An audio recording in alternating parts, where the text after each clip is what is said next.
সঠিকটা আপনি তো উত্তরের আগেই তো বগর করতেছেন, আমার উত্তরটা দিতে দেন, আমার কথা তো বলতে দেবেন, তা বলতে না দিলে আমি কি করে বুঝাবো? ফালতু কথা বলিছেন, বলো খবরদার ল্যাঙ্গুয়েজ সোজা করেন না, সোজা করে দেবো কিন্তু একদম ল্যাঙ্গুয়েজ সোজা করে বলেন। আমি বলছি আমার কথা তো বলতে দেবেন, ল্যাঙ্গুয়েজ সোজা করে দেবো কিন্তু একদম বিয়াদব লোক কম নাগাদ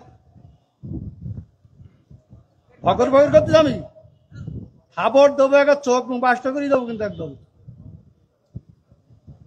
আমি প্রশ্ন করলাম যে একজন লোক বলতে যে আলহামদুলিল্লাহ নামাজ পড় না শুরু না বললে নামাজ হবে না, ফালতু করতেছি। আমি বলছি আমার উত্তরটা তো কম নাগাদ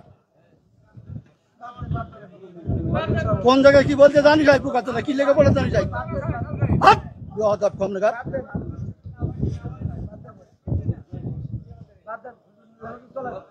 একদম বাস্ত করে দেবো চোখ একদম।